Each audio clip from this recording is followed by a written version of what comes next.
नमस्कार, आप सभी का स्वागत है आज के एक नए और महत्वपूर्ण वीडियो में। आप सभी को बता दें, आज के इस वीडियो में हम लोग बात करेंगे झारखंड शिक्षक पात्रता परीक्षा यानी कि जेटेट के संबंध में।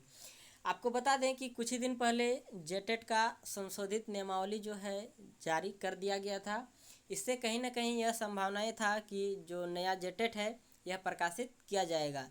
तो फाइनली अब जैक के द्वारा जो जेटेट का विज्ञापन है यह प्रकाशित कर दिया गया है। इस पर क्या कुछ अपडेट है उसे हम लोग इस वीडियो के माध्यम से देखेंगे, जिस पर कब से कब तक अप्लाई करना है, साथ ही साथ इस पर जो पासिंग मार्क्स है इसको लेकर भी क्या कुछ है, उम्र सीमा को लेकर क्या है, साथ ही आवेदन शुल्क क्या है, तमाम सभी चीज़ें हम लोग इस वीडियो के माध्यम से देखेंगे। तो आप सभी इस वीडियो में अंत तक बने रहें। आपको बता दें कि यह जो आवेदन है यह 23 जुलाई से लेकर 22 अगस्त के बीच में लिया जाएगा। ये आप सभी के लिए बहुत बड़ी अपडेट है, जिस पर जो आवेदन है जेटेट का यह लिया जाएगा। साथ ही साथ कहाँ पर आपको आवेदन भरना है उसे भी यहाँ पर स्पष्ट रूप से कर दिया गया है, जिस पर ऑफिशियल जो वेबसाइट है वह दिखाया गया है, जो कि है www.jac.jharkhand.gov.in/jac। इसी पर आपको आवेदन करना है। तो चाहे 1 to 5 को लेकर हो या फिर 6 to 8 को लेकर हो, इस पर यदि योग्यता की हम लोग बात करें तो जो नियमावली प्रकाशित किया गया था उसी पर आप सभी देखे होंगे अच्छा से कि जो भी योग्यता है चाहे 1 to 5 को लेकर हो या फिर 6 to 8 को लेकर हो दे दिया गया था। यदि आप सभी उसे नहीं देखे हैं तो आप सभी प्लेलिस्ट के माध्यम से जाकर देख सकते हैं योग्यता को लेकर। योग्यता पर आप सभी के बीच में चाहे एसटी हो या फिर एससी हो या फिर ओबीसी को लेकर हो, इन सभी के लिए जो कि आप सभी यदि देखें तो 5% छूट दिया गया है। साथ ही साथ दिव्यांग अभ्यर्थियों को लेकर भी दिया गया है 5% छूट।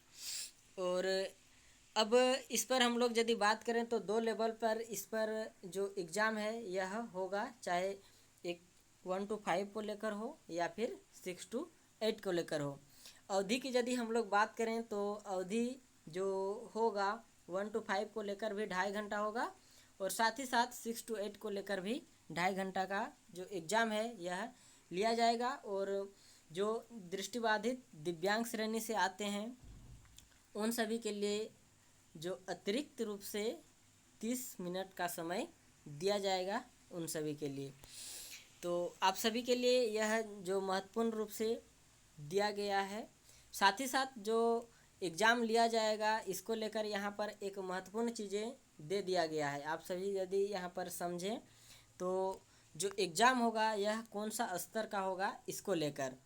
तो सबसे पहले यदि हम लोग बात करते हैं प्राथमिक विद्यालय स्तर को लेकर, यानी कि कक्षा 1 से 5 को लेकर, तो 1 से 5 को लेकर यदि बात करें तो जो स्तर होगा यह +2 स्तर का होगा। इस पर बहुत सारे का जो कन्फ्यूजन था कि यहाँ पर बताया गया है कि +2 स्तर का, यानी कि +2 में जिस तरह जो पढ़ाया जाता है वह नहीं, जो +2 स्तर का होता है। चाहे आप सभी यदि देखे होंगे बहुत सारे एग्ज़ाम जो होते हैं अलग अलग स्तर के होते हैं, ना कि जो +2 में पढ़ाए जाते हैं वो। तो आप सभी इसको भी समझ सकते हैं। साथ ही साथ जो उच्च प्राथमिक है, उच्च प्राथमिक को लेकर यह बताया गया है कि स्टेट यूनिवर्सिटी देख लीजिए, चाहे वो विश्वविद्यालय अनुदान आयोग के द्वारा जो मान्यता प्राप्त होते हैं यूनिवर्सिटी, स्नातक के पाठ्यक्रम के अनुरूप होगा एवं प्रश्नों की कठिनाइयों का स्तर स्नातक या समकक्ष होगा। यानी कि जो उच्च प्राथमिक के लिए 6 to 8 के लिए जो प्रश्न जो पूछे जाएंगे यह स्नातक स्तरीय इस पर प्रश्न जो है यह पूछा जाएगा। आप सभी इस पर देख सकते हैं जो कि दे दिया गया है। आगे यहाँ पर एक महत्वपूर्ण चीज़ें दे दिया गया है कि प्रत्येक जो अलग अलग जो खंड होगा उस पर भी आप सभी को पास करना है। तो न्यूनतम यदि हम लोग बात करते हैं तो जो सामान्य जाति से आते हैं यानी कि जो जनरल कैटेगरी से, उन सभी को प्रत्येक खंड से न्यूनतम 40% मार्क्स लाना होगा और कुल प्राप्तांक पर आप सभी के लिए 60% का मार्क्स दिया गया है। इसी तरह यदि बात करते हैं हम लोग अनुसूचित जनजाति और अनुसूचित जाति को लेकर, एसटी और एससी, साथ ही साथ आदिम जनजाति को लेकर, तो इन सभी के लिए प्रत्येक खंड पर आपको 30% का मार्क्स लाना होगा और जो कुल प्राप्तांक होगा इस पर न्यूनतम 50% अंक लाना होगा। अब हम लोग बात करते हैं BC1, BC2 और EWS को लेकर। तो इस पर आपको प्रत्येक खंड से 35% लाना होगा मार्क्स और साथ ही साथ जो कुल प्राप्तांक होगा इस पर 55% अंक लाना होगा।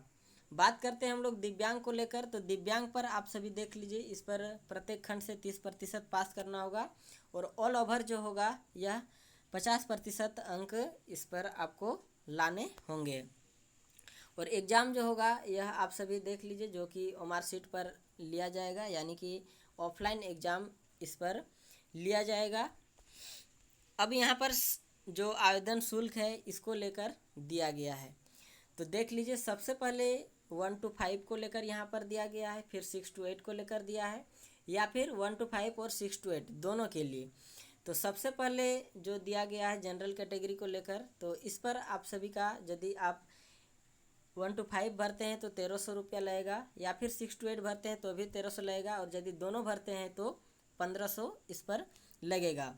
ST SC को लेकर यदि बात करें तो ST SC पर यदि आप एक 1 to 5 को लेकर भरते हैं तो 700, 6 to 8 भरते हैं तो 700, और यदि दोनों भरते हैं तो आप सभी के लिए 800 रुपया दिया गया है। साथ ही आदिम जनजाति के लिए भी इस पर माफ़ है फीस पर 500 जो कि प्रत्येक कैटेगरी जो अलग अलग जो सेक्शन है इस पर दिया गया है, और यदि सभी भरते हैं तो 600 लिया जाएगा। BC1, BC2 और साथ ही साथ EWS, इन सभी के लिए यदि आप एक पेपर भरते हैं तो 1300, साथ ही साथ यदि आप दोनों भरते हैं तो 1500 आपको भी देने होंगे यदि आप सभी इन कैटेगरी में आते हैं। तो दिव्यांग की बात करें तो दिव्यांग पर यदि है और आप सभी 1 to 5 के लिए या फिर 6 to 8 के लिए भरना चाहते हैं तो आपको 700 लगेंगे, और यदि दोनों भरते हैं तो आप सभी के लिए 800 रुपये देने होंगे। इस पर यह कहा गया है कि शुल्क की राशि जमा करने के पश्चात उक्त राशि वापस योग्य नहीं होगा, यानी कि इस पर फी जो होगा यह नॉट रिफंडेबल दिया गया है, यानी कि कहीं ना कहीं यह जो यदि आप सभी का पैसा जमा हो जाता है तो इस पर अब जो रिटर्न है वह नहीं होगा।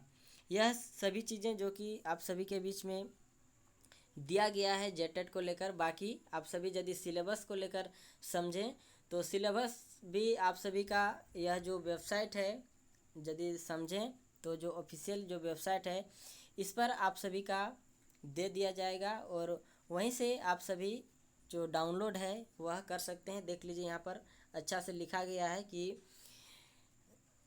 शिक्षक पात्रता परीक्षा 2024 से संबंधित विज्ञप्ति प्रकाशित की जा रही है। इस परीक्षा में सम्मिलित होने से संबंधित योग्यता देख लीजिए, योग्यता साथ ही साथ अर्हता, पाठ्यक्रम आप सभी यहाँ पर समझें तो सिलेबस का जो बात है यह कर दिया गया है। पाठ्यक्रम, भाषा या फिर पात्रता मानदंड, इन सभी चीज़ें आप सभी के लिए यह जो वेबसाइट है इस पर उपलब्ध रहेगा, वहाँ से जाकर आप सभी इस पर डाउनलोड कर सकते हैं।